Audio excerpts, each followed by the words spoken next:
Hoje a gente vai conversar sobre dinheiro, vou te indicar 7 livros que vão te ajudar na questão da organização financeira. Saber gerir o dinheiro é fundamental se você quer prosperar, certo? E é sobre isso que a gente vai conversar hoje. Eu vou te indicar 7 livros que eu tenho certeza que vão te nortear nessa história, né? Se você já me conhece, aperta a bomba do like. Caso você não me conheça, considere se inscrever neste canal, que aqui a gente fala sobre livros, fala sobre desenvolvimento pessoal e, assim, na minha avaliação, falar sobre dinheiro, né? Falar sobre desenvolvimento pessoal também, né? A gente está falando, tipo, dinheiro é uma energia que você produz. E com essa energia se converte em dinheiro e com esse dinheiro você faz várias coisas, inclusive gastar todo o dinheiro.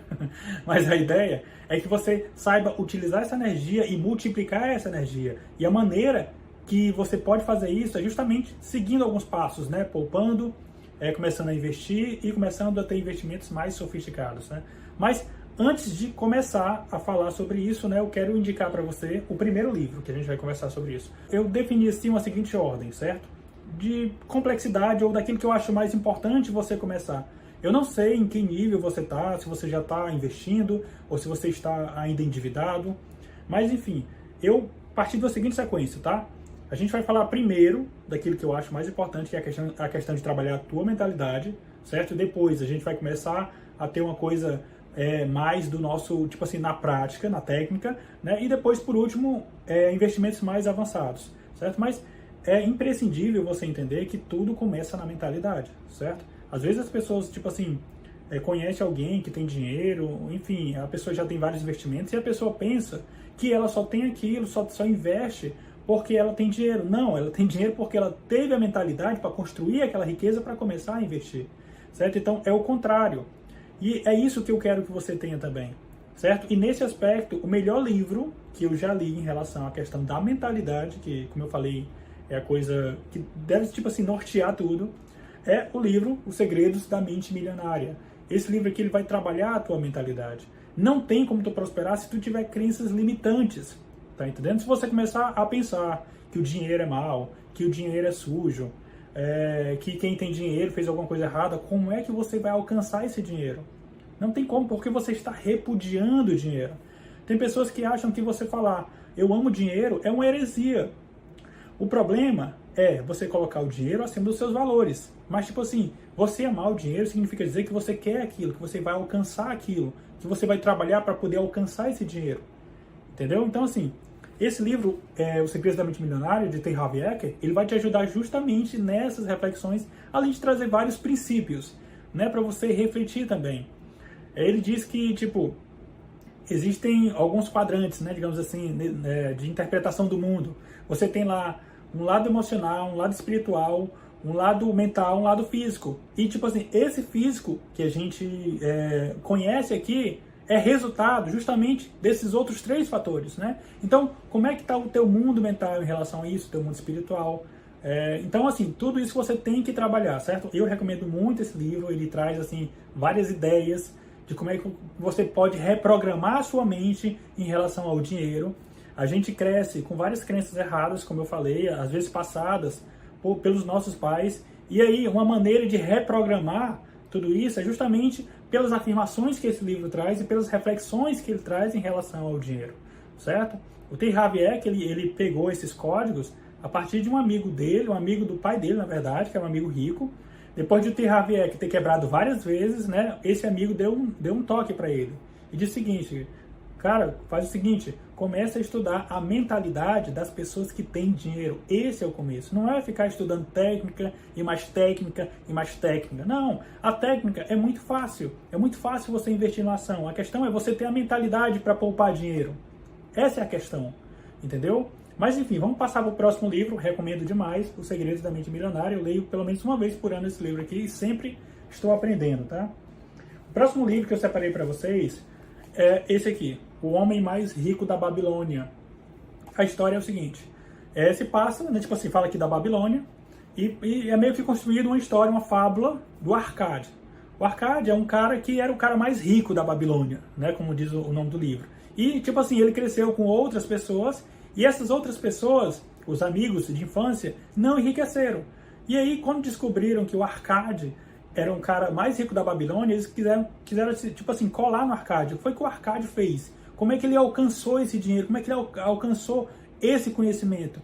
E o Arcade ele vai começando a passar cada conhecimento dele, apesar de ser uma alegoria, né, tipo assim, que remete à época da Babilônia, mas mesmo assim os conhecimentos que ele traz lá nessa alegoria a gente pode utilizar hoje. Como, por exemplo, você poupar 10% de tudo aquilo que você ganha, por exemplo, é um conhecimento que você pode aplicar na sua vida aqui no nosso mundo moderno, né? Você investir em coisas que você conhece também, que muitas pessoas acabam entrando em furadas. Você, às vezes, até começa a guardar um dinheiro, aí vem uma ideia mirabolante de um marketing multinível, uma pirâmide, você acaba entrando, buscando dinheiro fácil, você acaba quebrando a cara. Então, enfim, isso já acontecia naquela época, entendeu? Então, assim, o que é que a gente pode concluir disso? Não mudou muita coisa dos tempos remotos até os dias atuais. Os princípios continuam sendo o mesmo. Você buscar conhecimento, você buscar poupar, você buscar fazer com que o dinheiro trabalhe para você. Entendeu? São ideias que ainda funcionam hoje. Então, assim, eu recomendo muito esse livro aqui, tá? O Homem Mais Rico da Babilônia. Trabalhar essa questão da mentalidade, a gente já parte já para uma coisa um pouco de mentalidade um pouco mais prática, que é esse livro aqui, ó, Pai Rico, Pai Pobre. Esse livro aqui foi o primeiro livro que eu li, assim, de desenvolvimento pessoal, que eu comecei com finanças, e desde então eu não parei mais, porque primeiro que eu fiquei fascinado, né, pelo tema, finanças e tudo, era um assunto que na época eu queria me aprofundar, e aí o Pai Rico, Pai Pobre, ele abriu, assim, o meu conhecimento em relação a isso, aumentou a dimensão de conhecimento em relação a isso, né. Essa história de Pai Rico, Pai Pobre é o seguinte, que o Robert Kiyosaki, que é o autor desse livro, ele considerava que ele tinha dois pais, certo? Um pai rico e um pai pobre. O pai pobre dele era o pai biológico, era o pai que, tipo assim, vivia endividado, era um servidor público, se não estou enganado, era um professor. E aí, tipo assim, a ideia dele de riqueza era o seguinte, primeiro, né, ele já não considerava que ele poderia ser rico de verdade, entendeu? Mas se tivesse um conhecimento para poder alcançar essa riqueza, seria pela grade curricular. Você faz a escola, depois você vai para a faculdade, depois você entra numa empresa, você constrói uma carreira e lá para perto do final da sua vida, talvez você fique rico. Isso é o que ele passava para o Kiyosaki. E o Kiyosaki, insatisfeito com essa resposta, ele achou que era muito tempo, ele foi perguntar para o pai rico, né? Pai rico, como é que eu faço para enriquecer? E o pai rico, ele foi meio que na contramão disso aí, né? Falou que ele precisa abrir um negócio e tudo, ele precisa ter mais ativos do que passivo. Ele começa a fazer a separação entre ativo e passivo, né? Ou seja, é você concentrar mais ativo do que passivo. O que seria isso? O ativo seria a renda entrando de dinheiro, certo? Que você pode ter por diversas fontes de renda, né? Aluguéis, empresas, sociedades, etc. E o pai rico, ele ia por essa vertente, entendeu? De você poder ser empreendedor, você abrir um negócio e tudo. E os passivos são as dívidas. Então, se você quer enriquecer, tenha mais ativo, ou seja, tenha mais fluxo de caixa entrando do que saindo. O Pai Rico, Pai Pobre, o Robert Kiyosaki, ele trouxe um conceito bem interessante em relação a cash flow.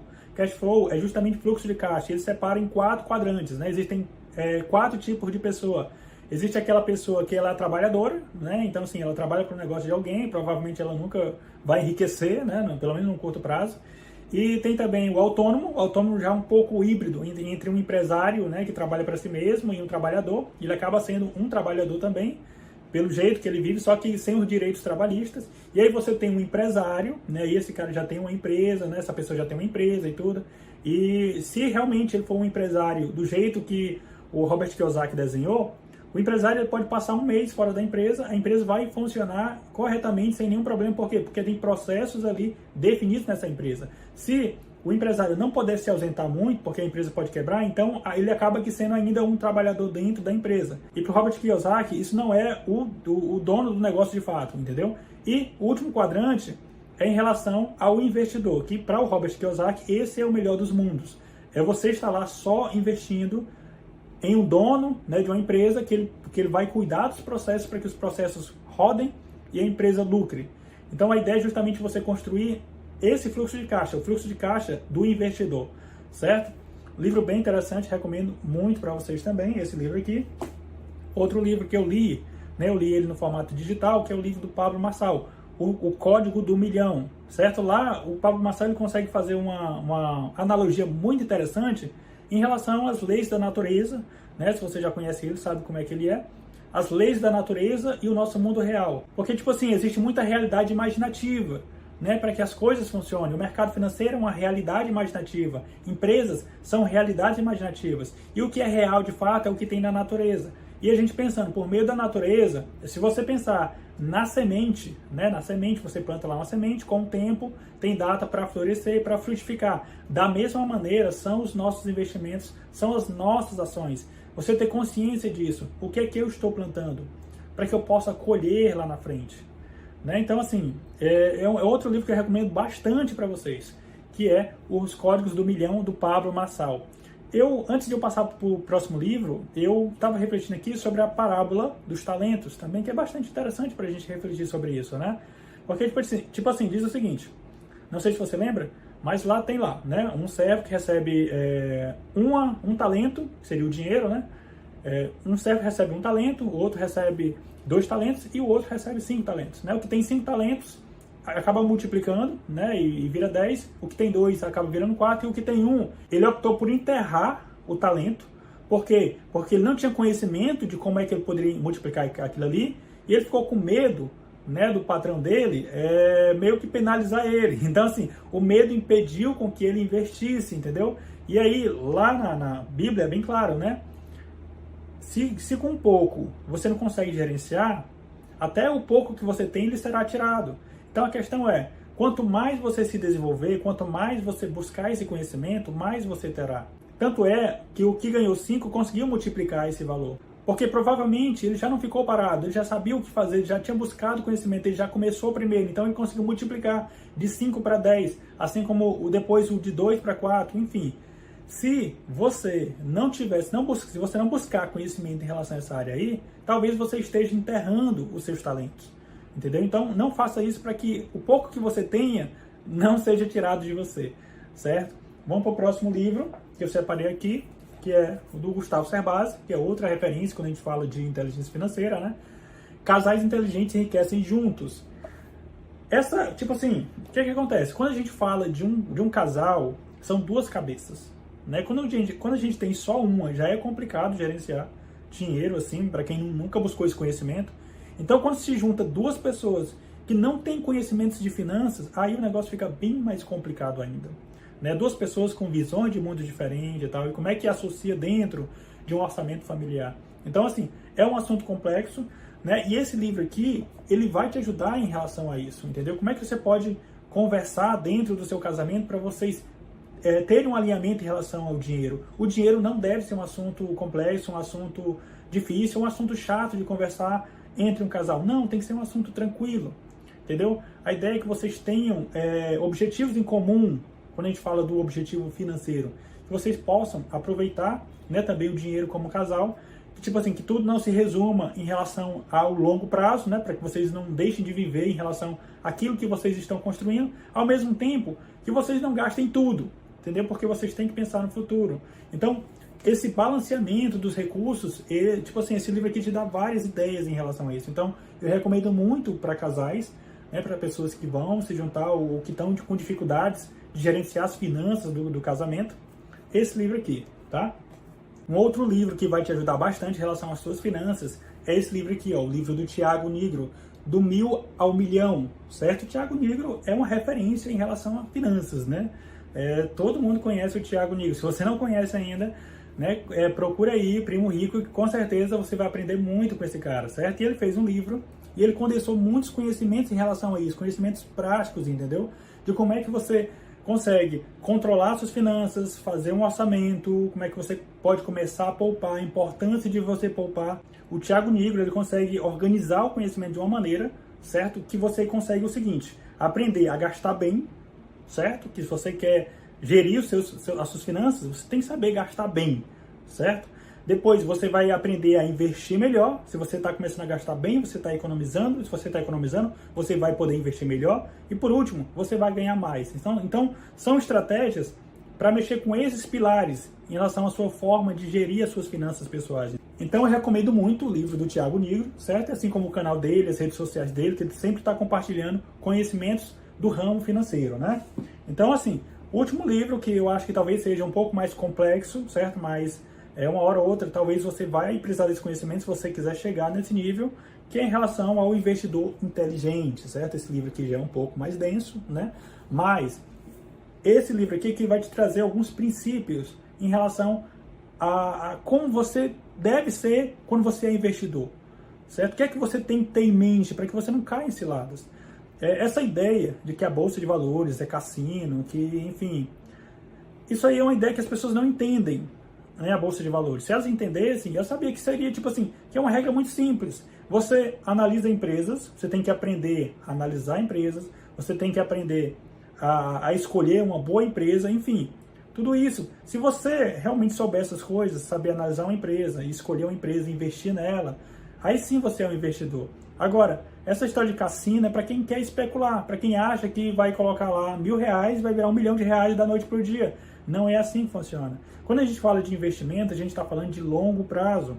É uma estratégia que, tipo assim, você vai ter um retorno, uma garantia, uma segurança, mas lá na frente, quando você envelhecer. Esse livro aqui, para vocês terem uma ideia, ele é uma referência para o maior investidor do mundo, que é o Warren Buffett, certo? Se o Warren Buffett diz que esse livro aqui, ele é referência, então, assim, eu acho que, no mínimo, pra gente que quer aprender alguma coisa sobre investimento, saber como é que o cara que, tipo assim, é o cara mais rico do mundo em relação à bolsa, pensa e que extraiu desse livro, eu acho que, tipo assim, é mais do que fundamental a gente buscar entender o que é que tem nesse livro aqui, tá entendendo? E assim, de forma geral, esse livro aqui, ele cria uma analogia que ele chama de o senhor mercado, né? Qual é a ideia do senhor mercado? Que é o seguinte, você começa a investir em ações, certo? Você foi lá, escolheu uma empresa, olhou todos os fundamentos, viu que não é uma empresa que está muito endividada, que é uma empresa que tem, assim, projeção de crescimento, etc.